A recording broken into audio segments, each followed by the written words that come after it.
The hall had been built specifically to make every species that stood in it feel the exact size of its own smallness, and the woman on the remote feed had a kettle boiling behind her that she hadn't bothered to turn off. That was the first thing Sorrel Thon noticed. The second thing was that she was speaking Vethar. Not through a translator, not with the half-second lag that even the best diplomatic interfaces produced. She was speaking it the way the directorate spoke it, flat, formal, with the particular rhythm that meant the speaker had been thinking in the language long enough that the thoughts arrived already shaped. Thon had attended 190 sessions in this chamber. In that time, no representative from Earth had spoken Vethar. Thon picked up the stylus, set it down, then picked it up again and started the paragraph from the beginning. That was 11 hours earlier. The Voron Convocation Chamber had been designed by the same architectural firm that built the Directorate's original enforcement halls, which is to say it had been designed specifically so that no one standing in it would forget who had built it. The ceiling was 38 meters of pale tessellated mineral that captured sound from the floor and sent it upward with perfect clarity, so that every whisper at the delegate podiums arrived in the observation tier as something between a confession and a statement of record. The approach corridors ran 4 degrees colder than the session floor, not by accident, by specification. The podium assigned to non-directorate delegations sat 0.4 meters below the primary tier. That specification was old enough that no one had thought to question it. Envoy Davin Oralson reached the podium at 0743 and set his travel cup on the ledge. It was brushed steel, dented on the lower left side from a drop in transit 6 years ago.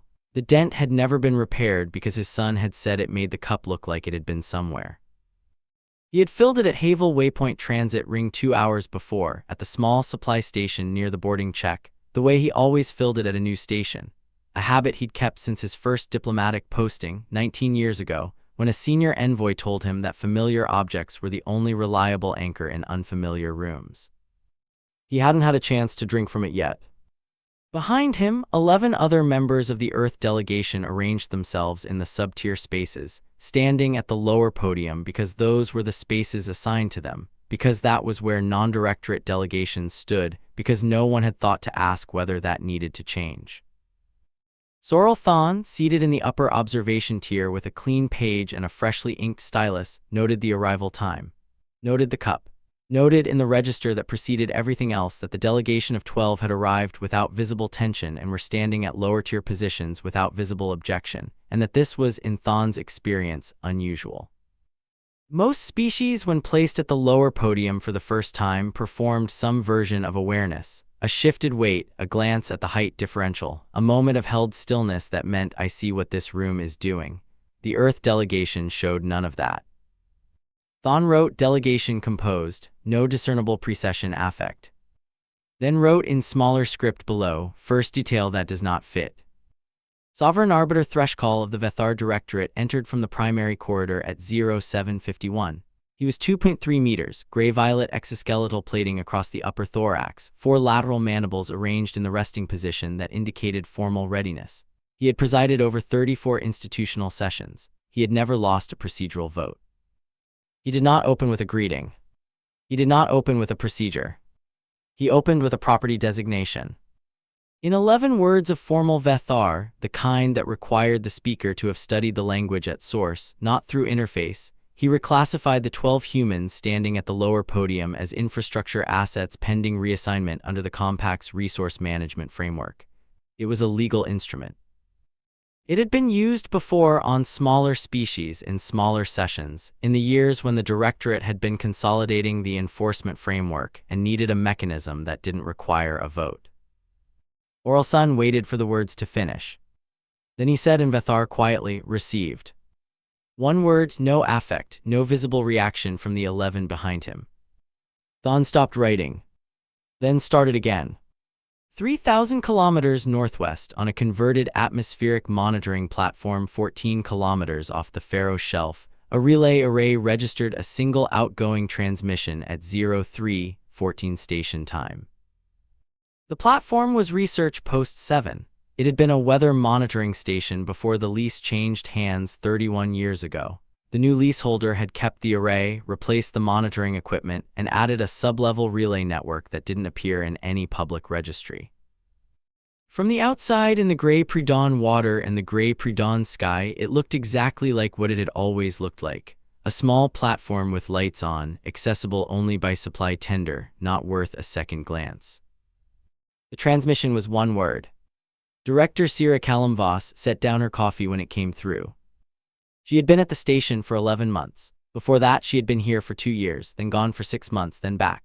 Before that, she had been somewhere else working on the same thing. She was a former infrastructure treaty lawyer who had spent the first part of her career reading other people's frameworks, and the second part building one that no one was supposed to know existed until the morning it became necessary.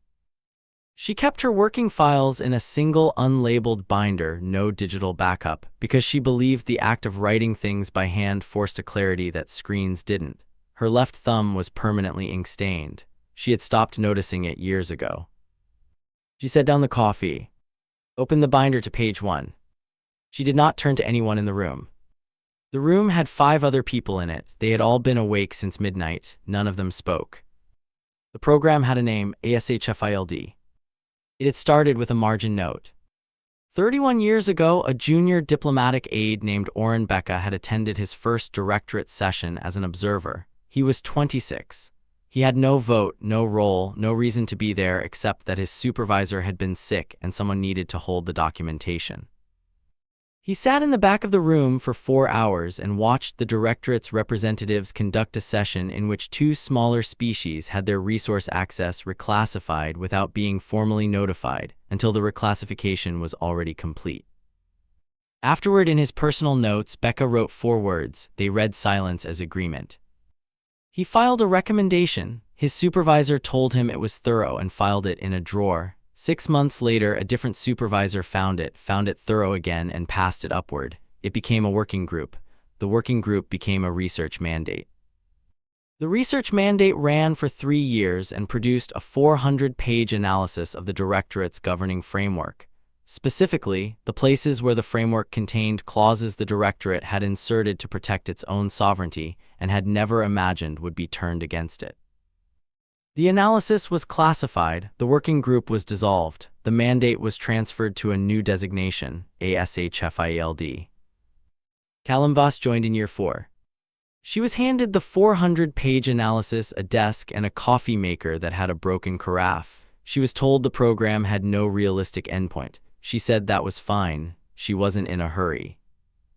She brought the binder. Above the monitor at her station, she kept one photograph. Her father in a transit worker's vest at the Reykjavik depot loading dock. The photo was dated 2201. She had been 7, too young to have taken it herself, but old enough to remember the day. Her father had come to that depot as a child in the cargo hold of a vessel that carried no passenger manifest. He had no papers. He had no designation.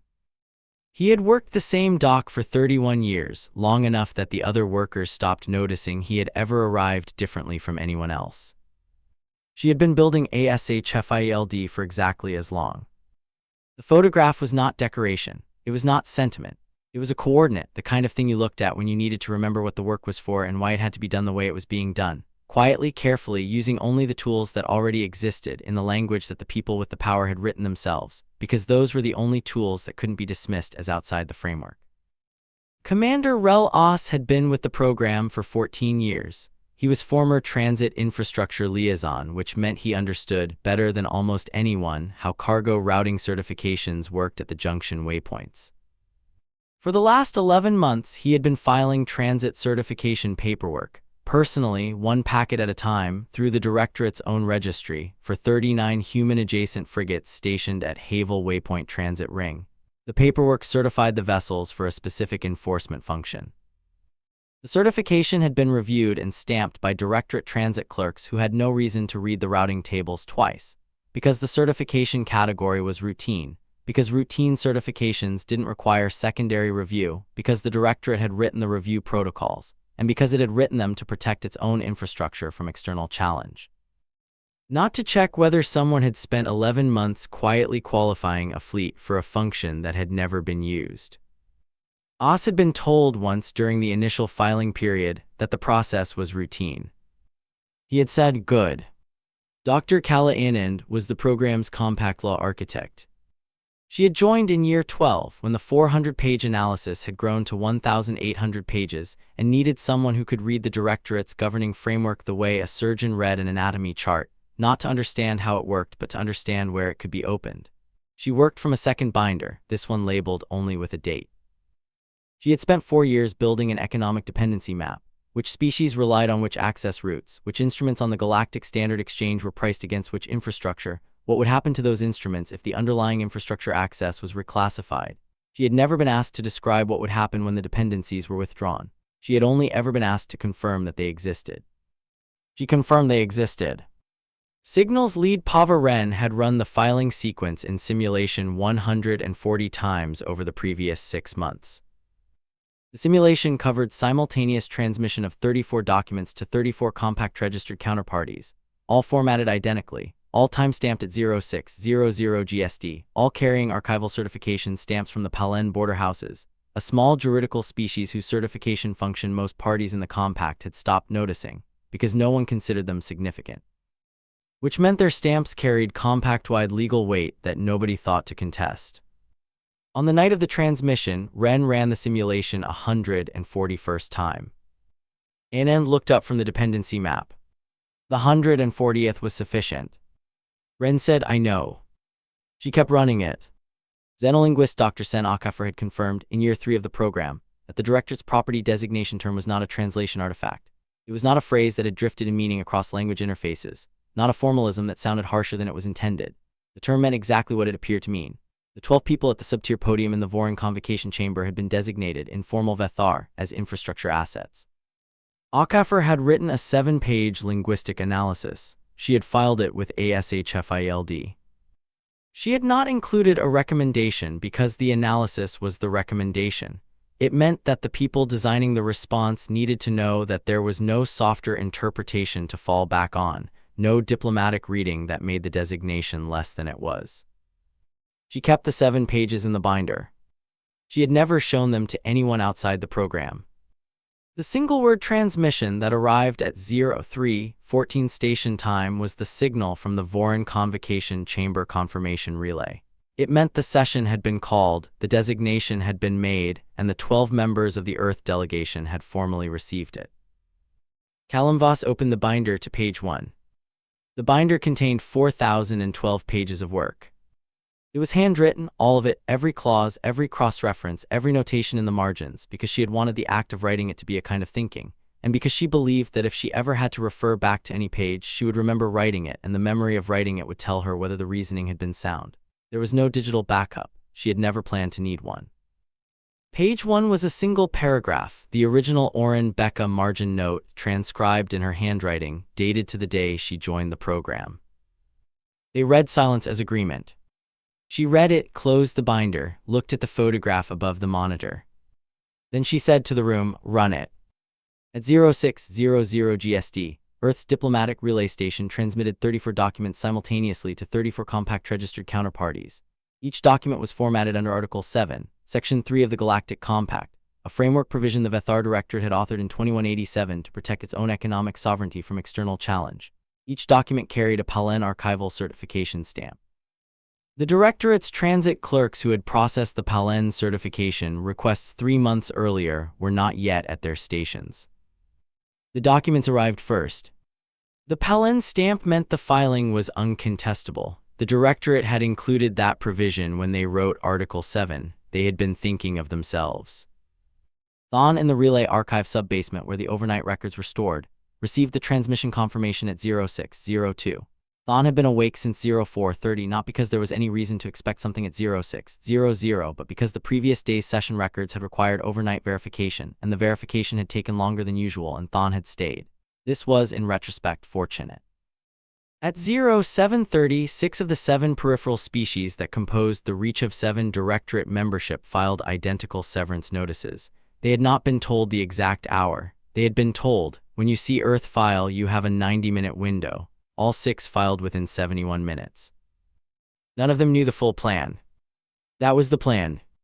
If no one outside Earth knew the full architecture, no one could be pressured into revealing it because there was nothing to reveal. The peripheral species knew their own piece. They knew it was legal. They knew the window. That was enough. At 08:15, the 39 human-adjacent frigates at Havel Waypoint Transit Ring began enforcing a new transit classification, non-signatory passage. The classification was legal under Article 7. The frigates had been certified for this specific function for 11 months. The certification had been stamped by Directorate Transit clerks. Commander Oss had filed the paperwork himself. He had been told once that the process was routine. He had said, "Good." The frigates had not moved. They had not fired. They had not done anything that looked, from the outside, like a threat. That was the detail Sorrel Thon kept returning to, sitting in the relay archive sub-basement with the overnight transmission logs open on the desk. 39 vessels, 11 months at Havel Waypoint. Running transit certification checks, filing paperwork, doing the kind of work that transit clerks stamp without reading because it has always been stamped without reading, because the people who wrote the review protocols wrote them to catch external challenges, not internal ones, and because the distinction had never mattered until this morning. Thon wrote it down, then looked at it, then wrote it again. At 0900 GSD, the Galactic Standard Exchange suspended 14 Imperial-linked instruments.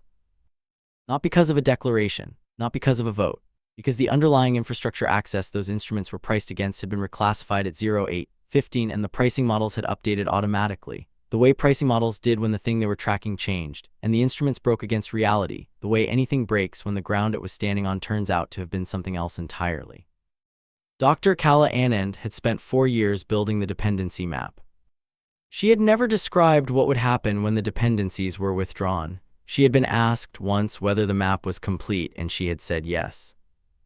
She had been asked whether the listed instruments were correctly priced against the listed access routes, and she had said yes. She had never been asked what the instruments would do if the access routes changed, because that question would have required the asker to consider the possibility that the access routes could change. And the access routes had never changed because the Directorate controlled them, and the Directorate had never imagined that control was something that could be handed back. On the shelf station at Research Post 7, Anand watched the suspension notices come through on the secondary relay screen. She did not say anything. She looked at Callum Voss, who was reading page 47 of the binder and had not looked up. Anand looked back at the screen. The notices kept coming. By 10:00 GSD, the Directorate's legal team had been reviewing Article 7 for 4 hours. They were finding what Callum Voss had found 31 years ago. The article had been written with one reader in mind, the Directorate itself. Every protection clause, every sovereignty carve-out, every provision that made a filing under Article 7 uncontestable by third parties, all of it had been written to protect Directorate interests from external challenge. It had never occurred to the drafters that the same protections would apply to any Article 7 filing, from any party in any direction, because the drafters had assumed that the parties most likely to file under Article 7 would always be smaller species protecting themselves from larger ones, and the Directorate was not a smaller species. It was the larger one. It had written the rules. It had written them carefully. It had simply written them for the wrong direction. Sovereign Arbiter Threscall convened the emergency session at 11:00 GST. He used the word illegal 11 times in the opening 14 minutes. His legal team seated behind him was still reviewing. Their posture in Thon's observation from the upper tier had changed between 09:00 and 11:00 in a way that Thon had learned to read over 190 sessions, the particular stillness of people who have found something they were hoping they would not find. Threscall's mandibles compressed inward as he spoke. Thon counted 14 compressions in the opening address, the highest count on record in 190 sessions. Thon wrote 14 mandible compressions, previous record 9, session 87, species, drain collective, outcome, full capitulation within 6 hours. Then note Earth delegation not present in chamber. Then stopped. Restarted the paragraph from the beginning. Earth delegation not present in chamber. Session record reflects remote connection requested for 11:00 session. Connection accepted under Standard Compact Protocol for off-site parties. Connection has not yet opened. The connection opened at 11:08. The camera feed showed a small room, not an office, not a conference space, a working station, Shelves on one wall, a monitor, a single unlabeled binder open on the desk. A photograph above the monitor, a person in a transit worker's vest at a loading dock dated 2201. On the counter behind the desk, a kettle had just come to boil.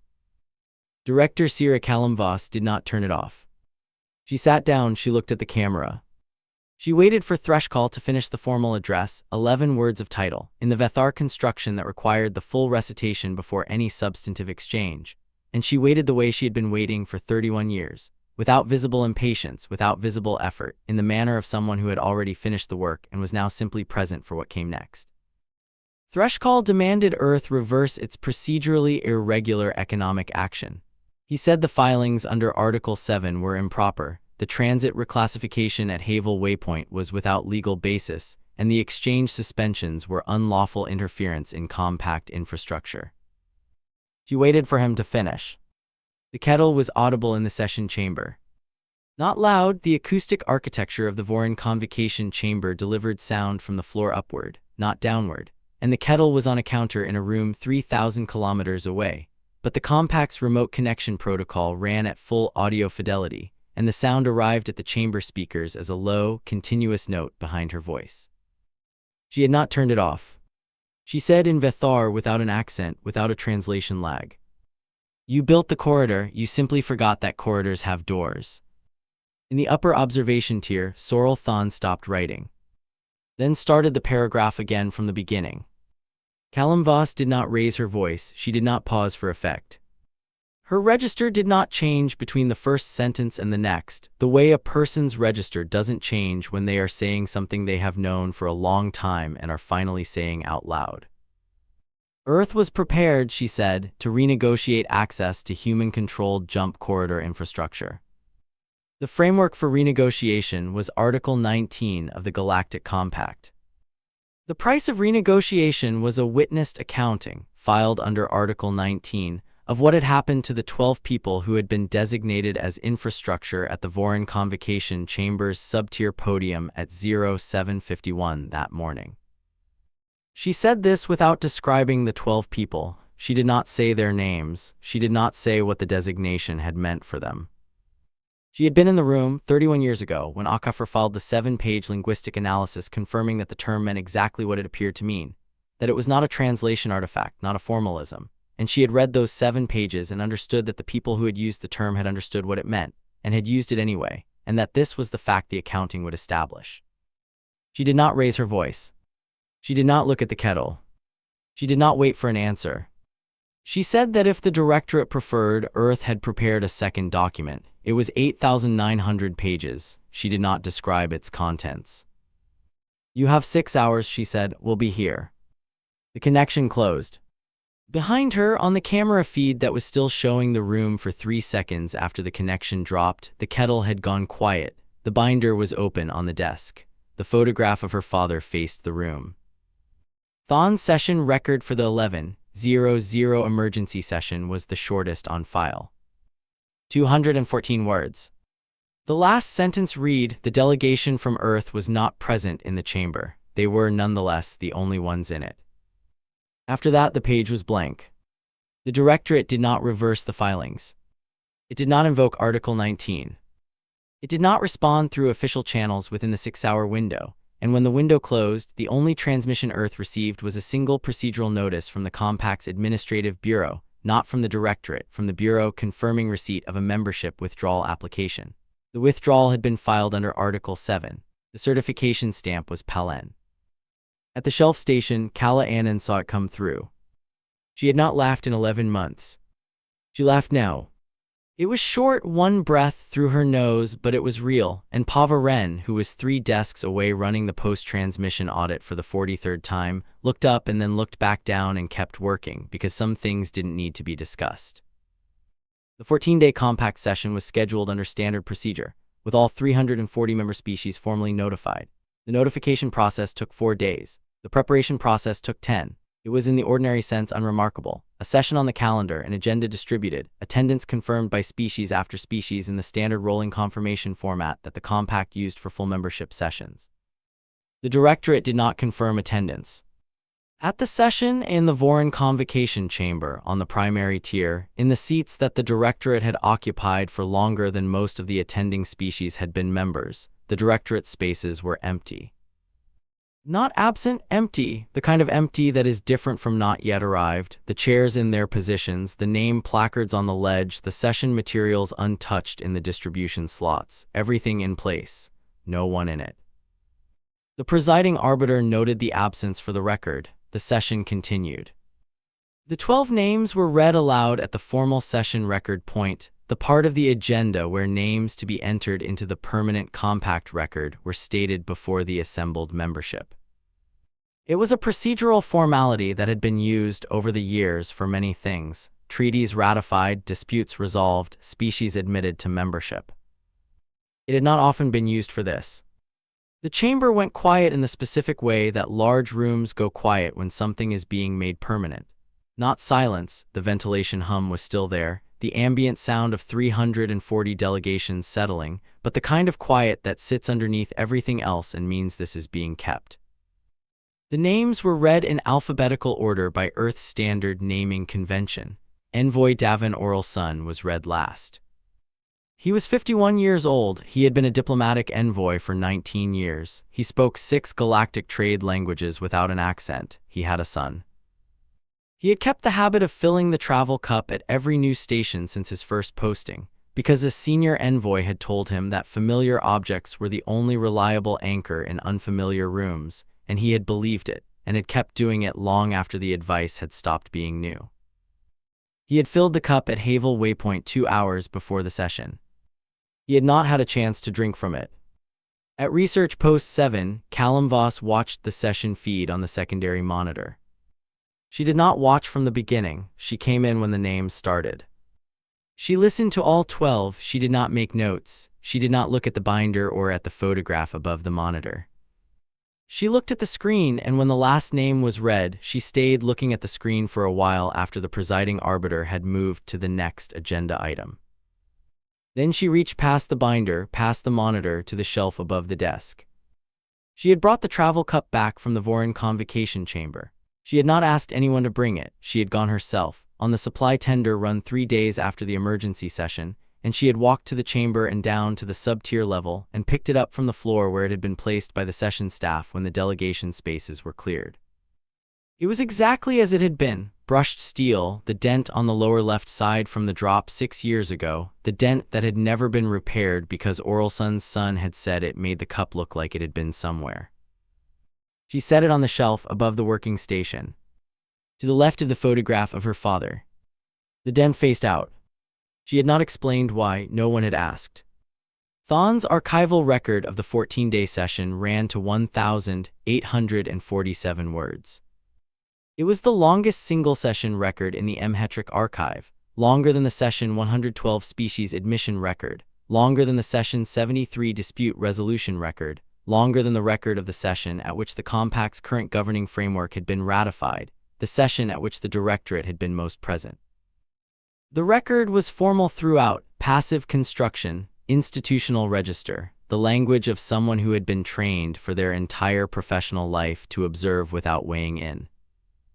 The final entry read: at the conclusion of the name recitation, the chamber was silent for 41 seconds. This observer notes for the record that it was the correct length. Below the formal close stamp in smaller notation, the kind that should not be in a session record, the kind that Thon had never included in 190 previous records. Someone had written 4 words in a hand that was careful and even and showed no sign of the stressdel that Thon's colleagues had learned to watch for over years of shared archive work. She brought a cup, and below that in the same hand 3 more. She had heard. The dent faces out.